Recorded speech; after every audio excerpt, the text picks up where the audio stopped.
Welcome to the Triestespresso Campus. We are inside the one of the most famous coffee exhibition worldwide, the Triestespresso Expo 2018. So it's for me a great pleasure, and not only a pleasure, an honor, to introduce these coffee experts and CSR experts for the topic of today. So we are going to speak about corporate social responsibility and how to apply it in the coffee industries, and which are the new business opportunities that the CSR can give us. So I'm Andrej Godina, I'm a coffee expert, I'm from Trieste, and yeah, I was just passionate about coffee when I was a child, and I did of this passion a profession now. So, please, Fabrizio. Hello everybody, my name is Fabrizio Poloias. I'm a small coffee roaster here in Trieste. Prima Roma is my company. And actually I'm the president of the Associazione Caffè Trieste, one of the most historical association in coffee trade and industry in Europe. Yep. Hi everyone, my name is Maurizio Morini. I'm the president of Best Advance. My company is a member of CSR Manager Network, which I have the honor to represent here. It's the network established by the University Cattolica in Milan since 13 years ago. Hello everyone, my name is Corina. I'm CEO of a coffee company in Germany called Edli. I've also been a board member of the biggest social enterprise network in Germany and also founder of it, so very much involved in the social entrepreneurship scene and doing corporate social responsibility since, I don't know, for 17 years now. So if you want to sum up what I do in CSR in one sentence, it would be, if you focus on the human, on the people, then your company grows. Hello everybody, I'm Davide Costa, founder and president of Food Chain, which is the blockchain technology for food. Hello, my name is Michele Cannone. I'm the head of global marketing food service for Lavazza. Hello everyone, I am Mario Bruscino. I am from Intercom, a trading company of green coffee based in Napoli, in south of Italy, and I love coffee. Great. So may we start, Maurizio, with you? So just a short introduction about the title. So who doesn't know about what coffee, the corporate social responsibility is? How we can explain it in a short sentence or in a short concept? Okay, the first statement will be about the name, because you put an interesting thing in your introduction. So you said, stop about when you presented Corina, corporate social responsibility. Right. It will be better to speak about social responsibility in general, because corporate evokes the question of large enterprises and so on.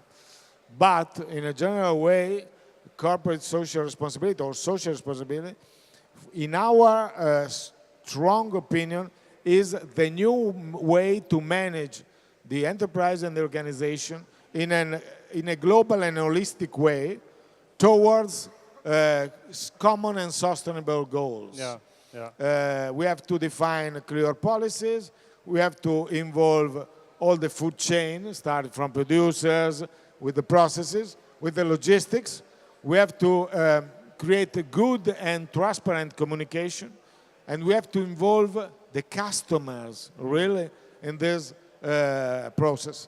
If we are going to do all of this, we are producing a new social responsibility pattern that could be useful for all of us. Yeah, right.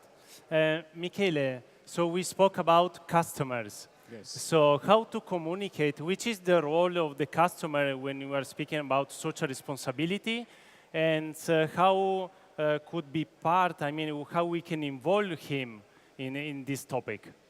Yeah, this is a good question. Talking about customer and consumers, I think that one of the challenges to make coffee, I would say, much more sustainable, is to make the consumer conscious about what they drink and what they should pay for. And this is one of the big topics around sustainability from our side. which is when we talk about sustainability, this is what every day we discover when we go through our, let's say, consumer research. There is still a lot of confusion about the meaning of sustainability in a consumer mind. Let me use this expression. Probably it's a little bit rude, but it makes, I would say, it helps us to better understand what we really think about that. Sustainability is not charity. This is a big difference. And this is something that we need to clarify. Sustainability on our side is to make the consumer conscious about what they are drinking, what they pay for. That's it. How to do that? It's a big journey. It's not easy. We need to make sure that all the chain, as we were mentioning before, is involved in this journey. When we talk about coffee, the chain is represented from, let's say, everybody. I would say starting from the consumer, then we go to the barista. Yeah. Even the sales guys, sales people on the field, they need to be committed. So the organization, the internal organization should be aligned on that. And that is probably the starting of the journey. Then we don't have to forget, so the farmer, the one who produce every single day.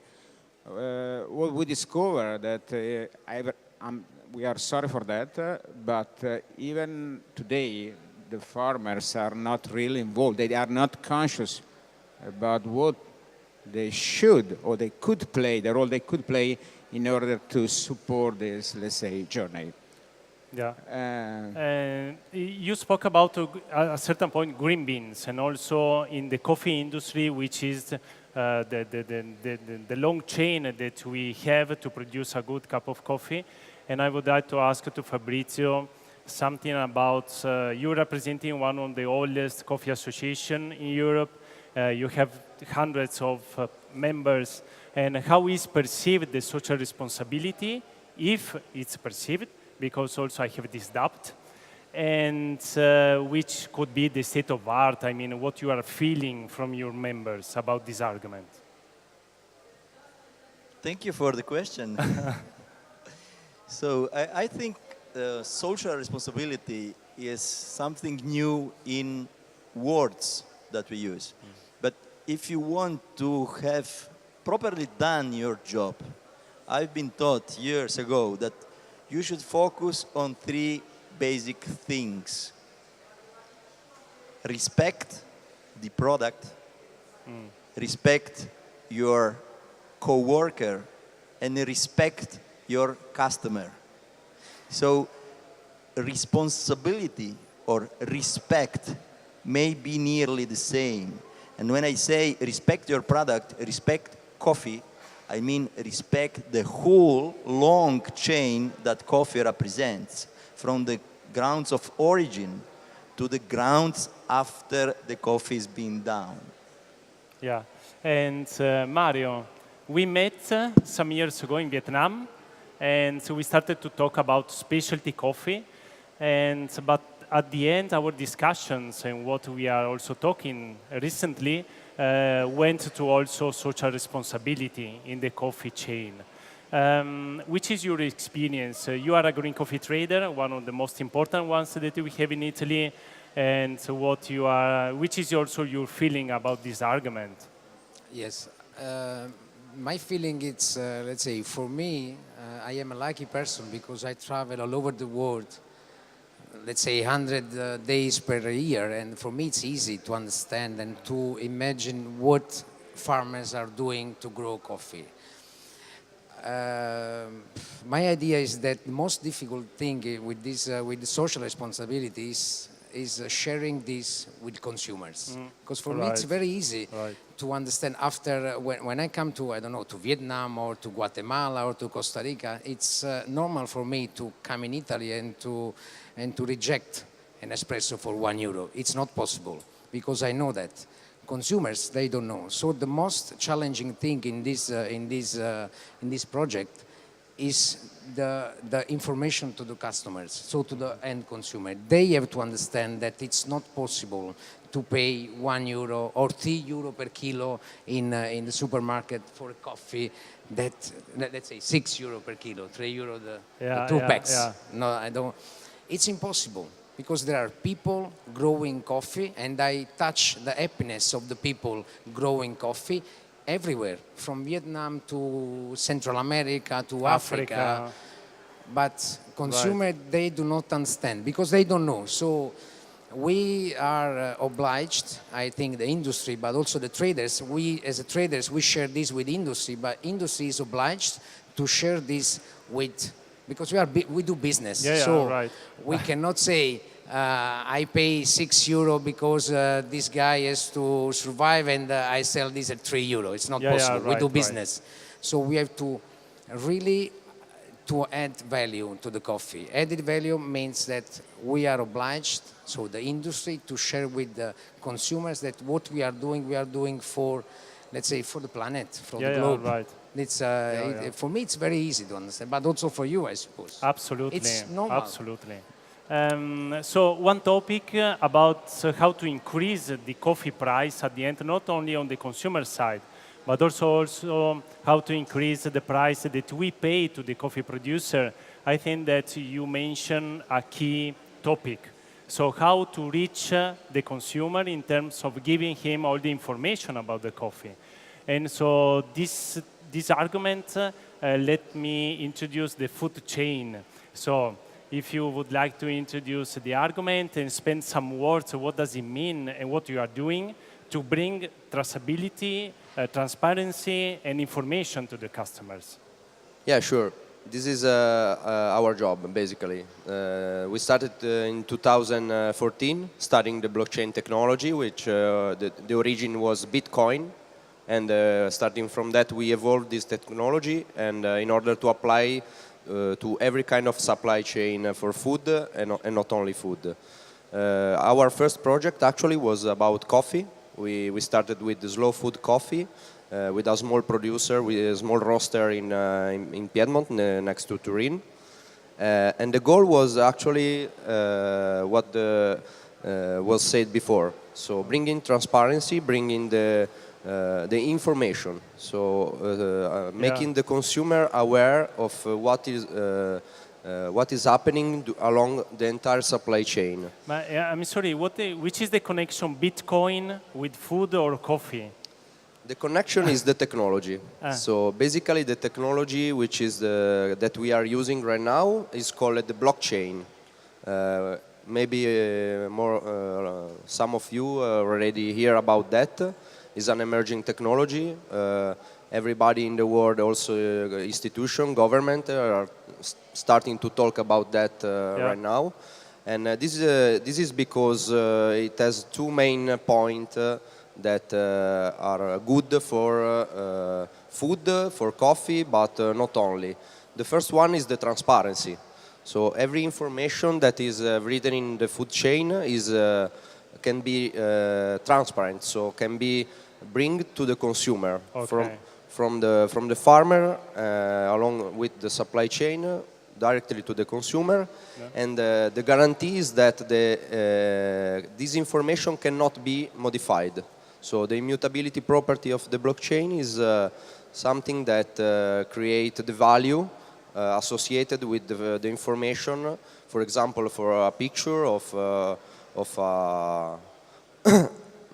farmer, or something that can represent the effort of bringing the food, the coffee to the bar, to the consumer. So what we did in the past few years is to create a so-called economical model. So we create a model in which each information that is written transparently into the blockchain is associated to a cryptocurrency, and this cryptocurrency can be given also to the farmer, which insert the information in the public domain. So this is our main point of view.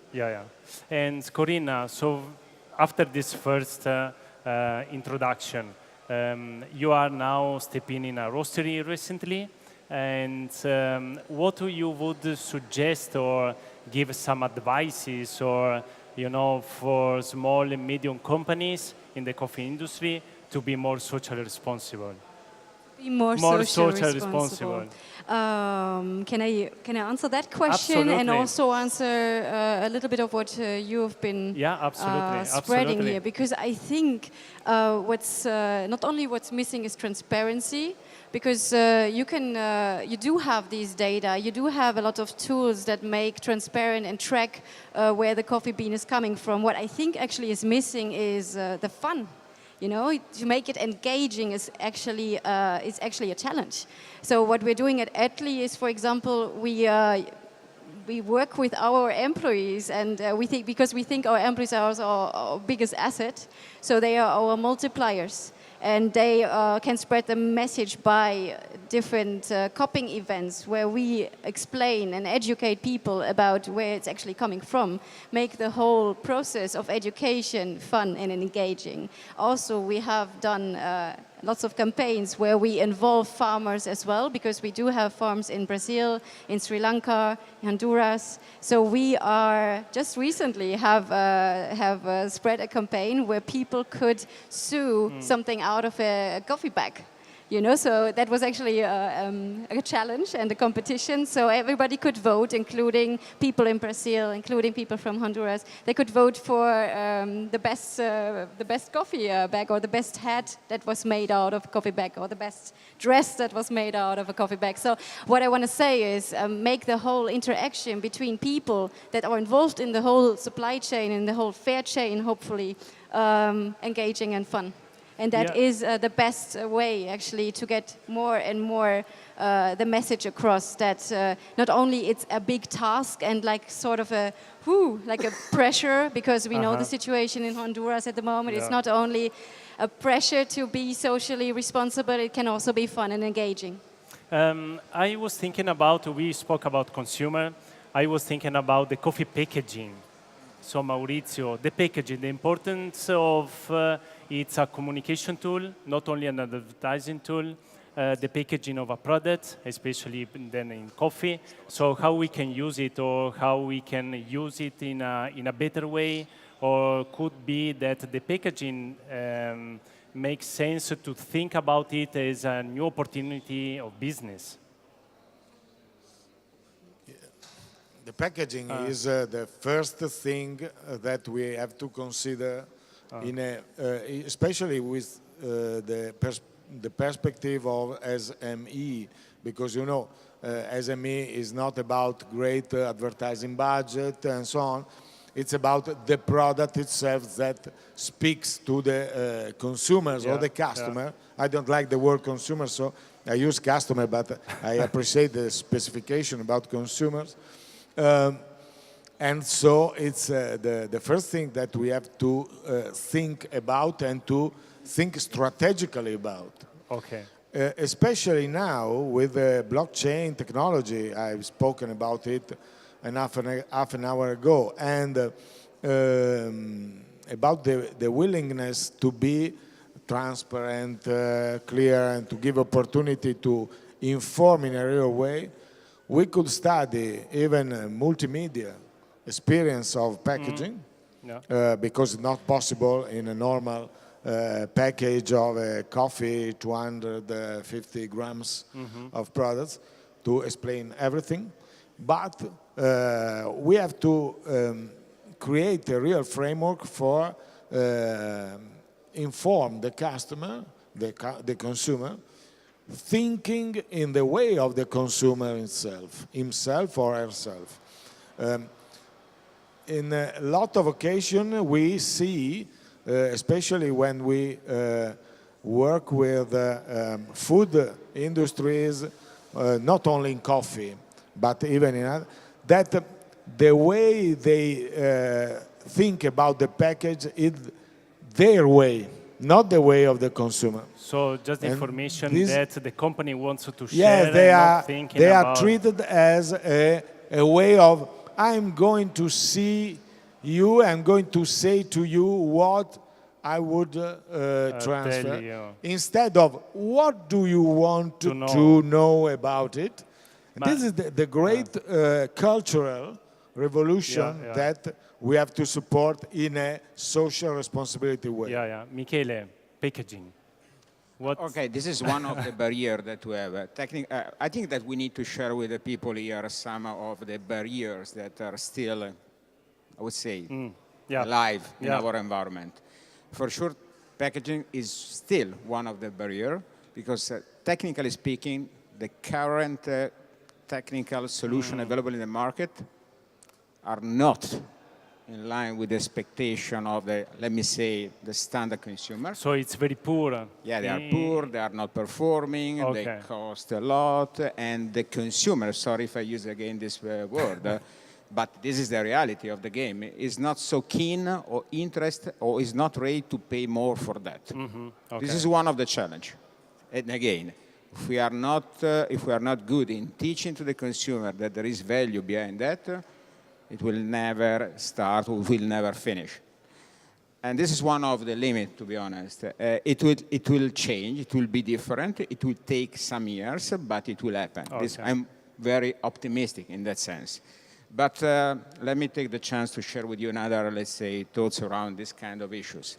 And I think that it's also correct to share some, let's say, information about the context of coffee. When we talk about sustainability in coffee, we are talking about more than 20 million farmers. 20 million. It's a very segmented or, let's say, complex environment.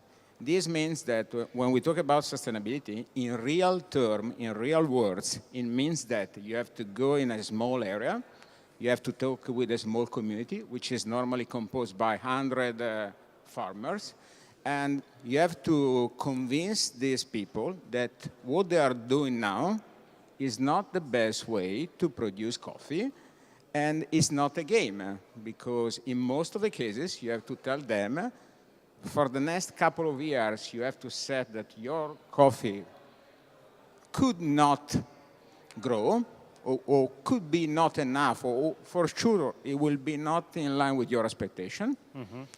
And if you want to convince these people, you have to put some money behind. You need to find a way to help them to survive. But it's not only that, it's also a matter of culture, because at the end of the day, you are killing some part of their culture, of their tradition. This is one of the challenges. Second, even if you are so smart and good in convincing the people, you have to accept that this kind of project normally takes more than 3 years, at least. We started this journey in 2002 as Lavazza. We have our foundation. I would say after more than 25 years, we learn from most about that. We run more than 22 projects around the world. We involve about 70,000 farmers. And I would say after more than 25 years, the situation is improved, for sure, but there is still a lot to do. It's not easy. And what I can say, there is no one player in the world that can approach, can play the game alone. It should be, or it must be a community game. Yeah, so more professionals, more companies, and definitely together. I'm working for a big company, but it's the same at the end of the day, we cannot play Yeah. alone. That's the reality of the game. I mean, absolutely. Mario. Considering my experience in the origins, I see that the only people open to change are the farmers. They want to change. They want to change. They want to grow because they are very open everywhere. So I think that this, you say barrier, but we start from a good point because they want to change. They are open to learn new way of production, new way of growing coffee. New coffee varieties. Yeah, new coffee varieties everywhere. And so now we have to be prepared to pay more. Yeah, That's, Maurizio, may I just say something, or you wanted to add quickly? Focus because Michele was really focused on a topic I agree totally with him. But who was here before, with the case of the barrica lebaut in cocoa, we see a lot of solution, but barrica lebaut, Michele said, a real truth, is a larger one in the cocoa industry. So Lavazza, which is a big company, have to be together with others to create the same cultural environment to produce these effects. It could be a vision, but we have not to be divided about it. We spoke about prices. We say something about €1 to pay for a cup of coffee, especially here in Italy. In Germany, it's different. But for sure, the final price of a cup of coffee is something that not helps the coffee industry to be more social responsible. So Fabrizio, question for you. Always the most easiest ones. Why here in Italy people pay only €1 for a cup of coffee? Why are we still friends? This is the, yes, right. this is the question. So I would say also something about the words said before. It's absolutely a team game. We have to put together all the parts of this chain, but we can work especially on the consumer. Yeah. Everybody knows we don't drink coffee when we are hungry, when we are thirsty. We will be hungry the same, thirsty the same. No? We want to prize ourselves. We want to have a gift for ourselves. And if we know better what we are drinking, we will be happier. And this is a long path back. A long path back. Where is it coming from? Who is growing it? How are the transformation? Who will transport it from the origin to my country? Who will work? How many people, how many stages are involved? And then at the end again, you will say, okay, but it's only €1. And you, as a customer, as a consumer, as a coffee drinker, I would say, you would put yourself your question, is this enough to pay the work of so many people? Because it's in the chain. Not only cost, but it's people working on the plantation, in transportation, on sales, on sales, on transformation, on everything. Right. So if you have the information that the coffee world is much bigger than a small cup, and you have the possibility to be informed about this, and then if somebody says, do you think, is it fair €1 for all of this, you probably will agree that it's not enough. You will be prepared to have some more money to be given for this gift that you give yourself. Absolutely. Just a second, because we spoke about packaging, blockchain. If I understood well, now we have the technology to share not only to collect, but to share the information. Michele said that the packaging now actually is a limit, physical limit. So do you have another idea? You have technology, how to bring all this blockchain information to the customer? That should be something useful for the whole coffee industry. At the end, also to help the coffee professional to increase the final price of the coffee. Yeah, for sure. The space on the packaging can be digitalized in the digital world, can be put in a different kind of distributed storage, so in the internet, making use obviously of the blockchain for the entry point. So for example, a QR code or a NFC, clearly for the coffee is not suitable because it costs too much, but a QR code does not cost so much. For example, using modern printing technology, dynamic printing on the packaging is possible to have the granularity of the productive lot, for example, with a small impact on the packaging cost. And the second thing is that I agree for the fact that a small piece of information can add a very big amount of value for the consumer. So it's so simple to add a picture, to add some piece of information about the product. Could be an interview, a video, Yeah, or a video. all kind of information about. And the kind of blockchain data. can guarantee that this information is authenticated by the network itself. So I agree also with the fact that not only one company can do this, because blockchain is network, and without the network we do not have a blockchain. So this is the key point to understand. So making a network of companies, of organization, not only profit but also non-profit institution. Or could be governments also in the coffee producing In fact, countries. in our experience, we have been approached by not only by company but also by institution, government, and non-profit organization. And we think that this is possible. It's will be a long process, but it can be done. Bene, Corinna? Yes, I wanted to introduce another opportunity to create such a network. I have spoken about the employees and how they can be your multipliers, and about making a connection, for example, with the farmers in Brazil. And what we've been doing with the Social Enterprise Network in Germany is we have actually pushed the government to introduce a Social Value Act last year, which means that every company who has more than 500 employees is actually forced to support social entrepreneurship and give a certain amount of money to, for instance, coffee farmers or social causes. So this is what we've been working on a lot, and I would be interested in how it is in Italy, because right now we have helped an organization in Brazil to set up a fund of funds, sort of, where the government is very much involved. Also corporates are involved, also venture capitalists are involved to support forest conservation and also coffee.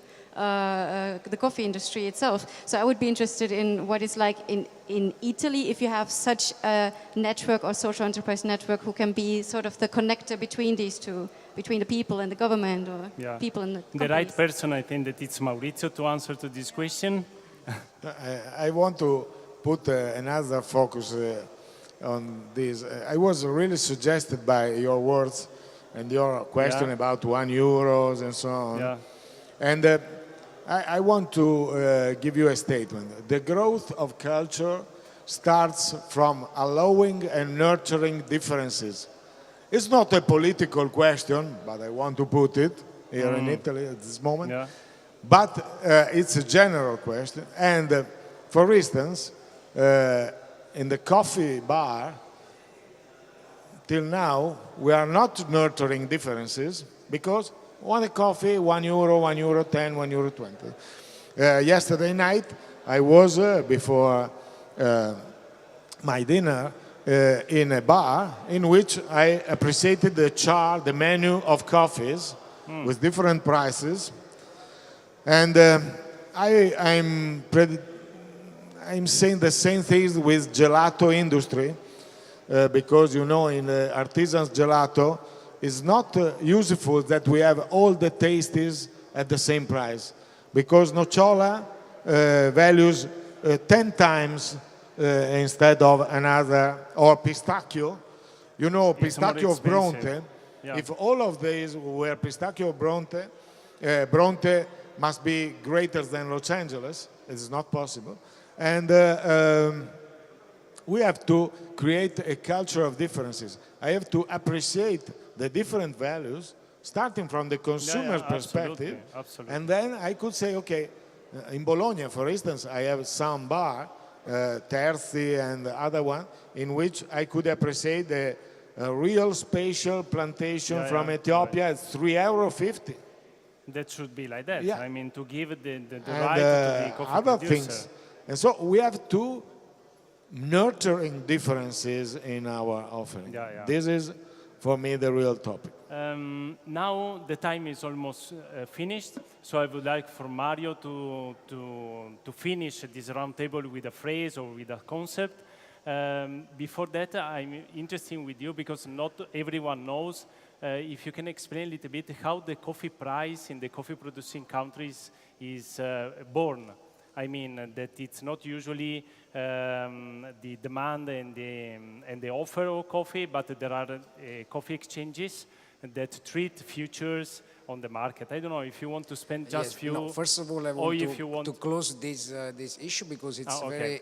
very simple for me. We have to pass from habit of coffee to culture of coffee. It's very simple. For me, Italian people, everybody of us, we are coffee drinker, but we are habit to drink. We don't have a culture. So we can, let's say, I know it's much different, but there is an example, wine, for example.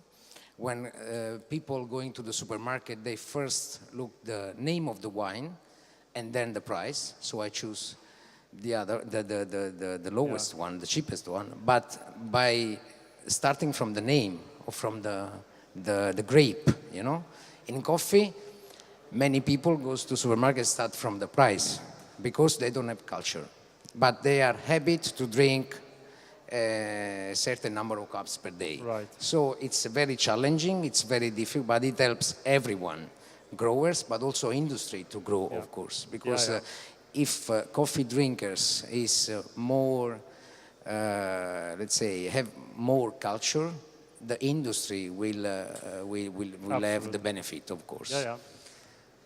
Then it's price. I mean, it's a very. I mean, price today. The future markets born years ago for the small countries to be protected against the biggest producer like Brazil, of course.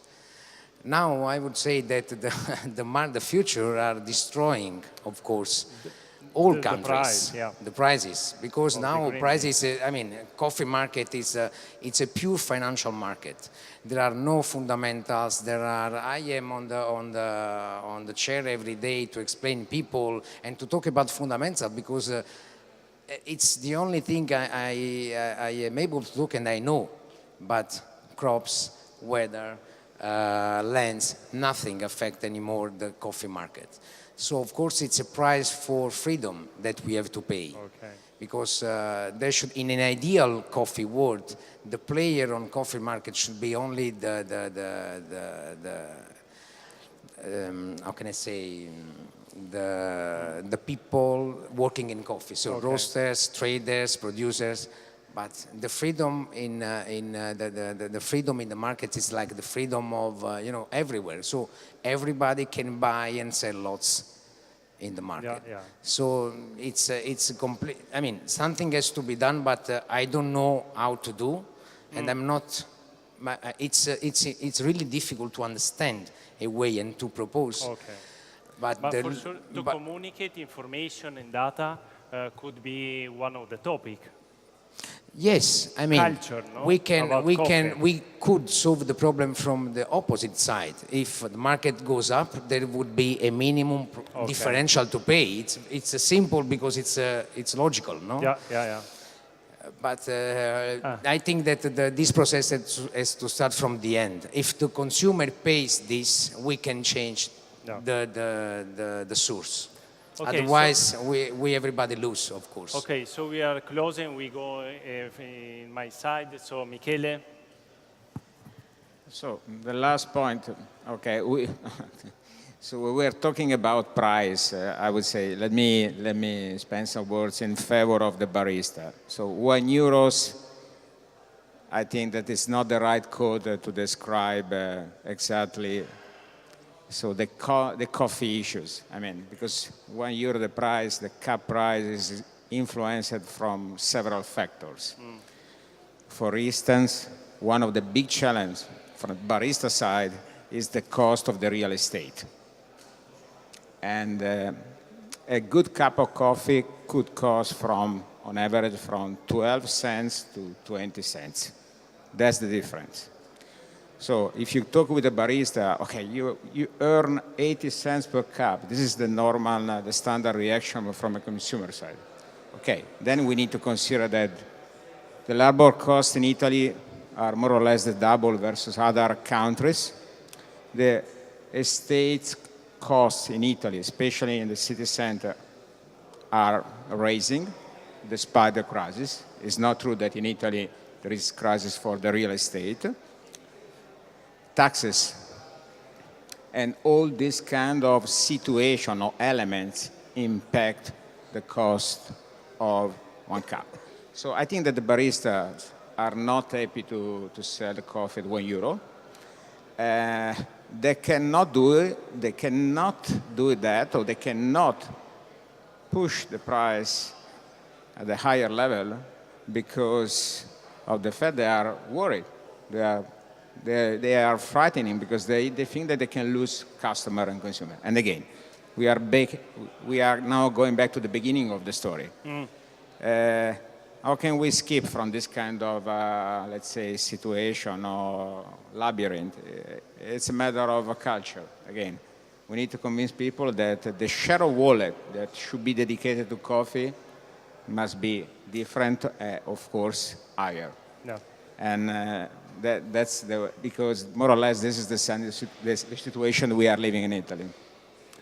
Then blockchain. So I just want to conclude with some general consideration about the awareness of the consumer to get information. So basically, making if 10 of you have asked the question, how many of you want to know more about your coffee? Probably 9 on 10 will reply, yes, I want to have more information about that. But if I put a label with a QR code that you can scan and have more information about that, only the 10% of the 90 will read about. So this is, I think, the point to work on in order to grow in this direction. Great. Corinna? I'll add on that because this is what we are working on at the moment, and I can only repeat myself. We are not only tracking the whole process of the coffee bean, but we make it engaging. I think this is definitely a plus.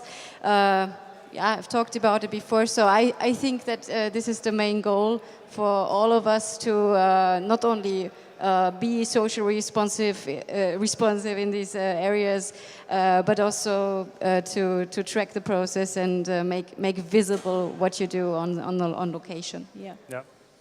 A conclusion statement, just a little focus.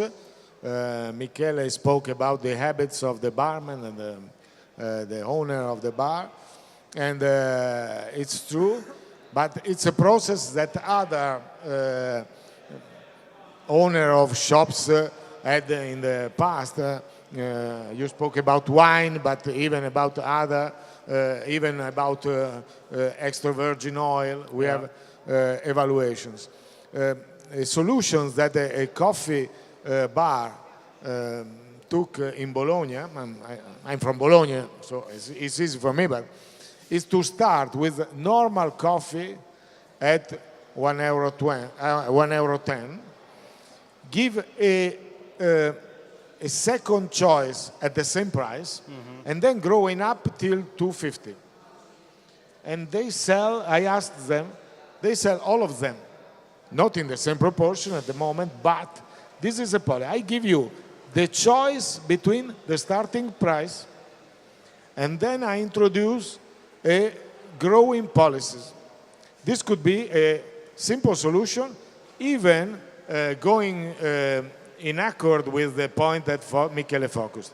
The final statement is that growing in this culture is a fact of real sustainability and of real consciousness of all the actors that in this market have some role. Are key players. Fabrizio? So what's the best coffee? The best coffee is the one that you share with a friend. In next month in Trieste, we as association are going to have a cooperation with ABC Burlo. It's an association that takes care of children that come to Trieste, to the children's hospital to be surgically treated. And it's a fundraising. And what we are proposing, we will involve some cafeterias and saying, pay your coffee twice. Pay your coffee for your happiness and give an additional euro for the happiness of these children. So this will also give us answers how about sharing information and values around a cup of coffee. Thank you very much. Yeah, and what it's my experience that I lived in the coffee producing countries. It's absolutely, because it's also my profession is to educate the coffee professionals, but also educate the consumer. Because I truly believe that when you taste a good cup of coffee, that should be also responsible. And you taste a bad cup of coffee from a sensoric point of view, and somebody is going to explain to you why one is bad and one is good. So I truly believe that a lot of consumers or people are going from that moment to consume the good ones. So in this topic, I wish that the coffee industry, especially the Italian one, is going on this topic, on the education, educating not only the employees, the coffee professional, but especially the consumer. And for sure, we have to integrate in some way the coffee producing countries and the consuming countries. So as Umami Area Honduras, we found a company where we have a coffee plantation in Honduras. We do always coffee education in our coffee plantation with our people. We brought here in Italy our capataz now in these days to show him which is, the last part of the coffee chain. Because we believe that when he's going back to his coffee plantation, he will promote better coffee, he will work better, and will give us the opportunity, to drink a better coffee. So, good. So we finished the time. Thank you very much for your participation. I hope that also the public enjoyed the roundtable.